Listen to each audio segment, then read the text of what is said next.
Chilli powder ಸಖತ್ ಖಾರ ಬಣ್ಣ ಮತ್ತು ರುಚಿ ಆಚಿ ಚಿಲ್ಲಿ ಪೌಡರ್. ಇನ್ನು ಬಿಗ್ ಬಾಸ್ಗೆ ಮತ್ತೆ ಅನುಮತಿ ನೀಡಿರುವ ವಿಚಾರಕ್ಕೆ ಸಂಬಂಧಪಟ್ಟಂತೆ ಸರಿಪಡಿಸಿಕೊಳ್ಳುವುದರ ಬಗ್ಗೆ ಪತ್ರ ಬರೆದು ಮನವಿ ಮಾಡಿಕೊಂಡಿದ್ದಾರೆ.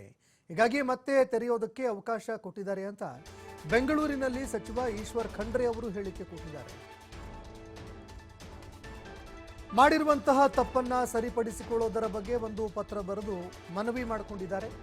ಹೀಗಾಗಿ ಮತ್ತೆ ಸ್ಟುಡಿಯೋ ತೆರೆಯೋದಕ್ಕೆ ಅಂತ ಅವಕಾಶ ಮಾಡಿಕೊಟ್ಟಿದ್ದಾರೆ ಅಂತ ಈಶ್ವರ್ ಖಂಡ್ರೆ ಅವರು ಮಾತನಾಡಿದ್ದಾರೆ.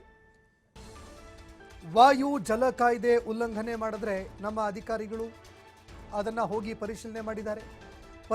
ಪರಿಸರ ಮಾಲಿನ್ಯ ನಿಯಂತ್ರಣ ಮಂಡಳಿ ಇದಕ್ಕೆ ಸಂಬಂಧಪಟ್ಟಂತೆ ನೋಟಿಸ್ ಕೊಟ್ಟಿತ್ತು. ಅವರಿಗೆ ಪತ್ರ ಬರೆದು ಈ ಬಗ್ಗೆ ಮನವಿ ಕೂಡ ಮಾಡಿಕೊಂಡಿದ್ರು.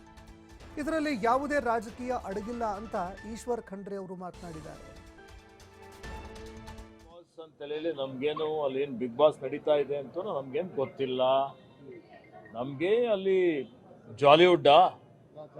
ಜಾಲಿವುಡ್ ಅಂತೇಳಿ ಒಂದು ಏನು ಸ್ಟುಡಿಯೋ ಇದೆ. ಆ ಸ್ಟುಡಿಯೋ ಅವರು ನಮ್ಮ ಪೊಲ್ಯೂಷನ್ ಕಂಟ್ರೋಲ್ ಬೋರ್ಡ್ದು ನಮ್ದೇನು ವಾಯು ಕಾಯ್ದೆ ಇದೆ, ಜಲ ಕಾಯ್ದೆ ಇದೆ, ಎಲ್ಲವನ್ನು ಉಲ್ಲಂಘನೆ ಮಾಡಿದ್ದಾರೆ ಅಂತೇಳಿ ದೂರುಗಳಿದ್ದು, ದೂರುಗಳ ಆಧಾರದ ಮೇಲೆ ನಮ್ಮ ಅಧಿಕಾರಿಗಳು ಹೋಗಿ ಅಲ್ಲಿ ತನಿಖೆ ಮಾಡಿದ್ದಾರೆ ಅನ್ನುವಂಥದ್ದು ನನಗೆ ವರದಿ ಬಂದಿದೆ. ನನಗೆ ನಿನ್ನೆ ಗೊತ್ತಾಯಿತು. ನನಗೆ ಮೊದಲು ಇದ್ರ ಬಗ್ಗೆ ಏನು ಮಾಹಿತಿ ಇರಲಿಲ್ಲ. ಪೊಲ್ಯೂಷನ್ ಕಂಟ್ರೋಲ್ ಬೋರ್ಡ್, ರಾಜ್ಯ ಮಾಲಿನ್ಯ ನಿಯಂತ್ರಣ ಮಂಡಳಿ ಅದೊಂದು ಸ್ವಾಯತ್ತ ಸಂಸ್ಥೆ. ಅವರು ಸಮಿತಿಯಲ್ಲಿ ಒಂದು ತೀರ್ಮಾನವನ್ನು ಮಾಡಿದ್ದಾರೆ. ಹೀಗಾಗಿ ಅವರಿಗೆ ಮುಚ್ಚುವ ಆದೇಶವನ್ನು ಕೊಟ್ಟಿದ್ದಾರೆ. ಅದಾದ್ಮೇಲೆ ಅವರು ನನಗೆ ತಿಳಿದ ಮಟ್ಟಿಗೆ ನಮಗೆ ಕಾಲಾವಕಾಶ ಕೊಡಿ ಅಂತ ಹೇಳಿ ಒಂದು ವಿನಂತಿಯನ್ನು ಕೊಟ್ಟಿದ್ದಾರೆ. ಕಾಲಾವಕಾಶ ಕೊಟ್ಟರೆ ನಾವು ಎಲ್ಲ ಏನು ಕಂಡೀಷನ್ಸ್ ಇದೆ ಕಂಪ್ಲೈ ಮಾಡ್ತೀವಿ, ಅನುಪಾಲನೆ ಮಾಡ್ತೀವಿ ಅನ್ನುವಂಥ ಮಾತನ್ನು ಅವರು ಬರವಣಿಗೆಯಲ್ಲಿ ಕೊಟ್ಟಿದ್ದಾರೆ. ಮತ್ತೇನಾದರೂ ಫೈನ್ ಇದ್ರೂ ಕಟ್ತೀವಿ ನಿಯಮಬದ್ಧವಾಗಿ ಅಂತ ಹೇಳಿದ್ದಾರೆ. ಅದರ ಆಧಾರದ ಮೇಲೆ ಇವತ್ತು ಮತ್ತೆ ಅವರಿಗೆ ಅವಕಾಶ ಕೊಡಲಾಗಿದೆ ಅನ್ನುವಂಥದ್ದು ನನಗೆ ಮಾಹಿತಿ ಇದೆ.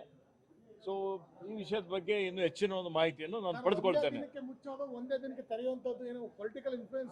ಇದರಲ್ಲಿ ಯಾವುದೇ ರಾಜಕೀಯ ಇಲ್ಲ.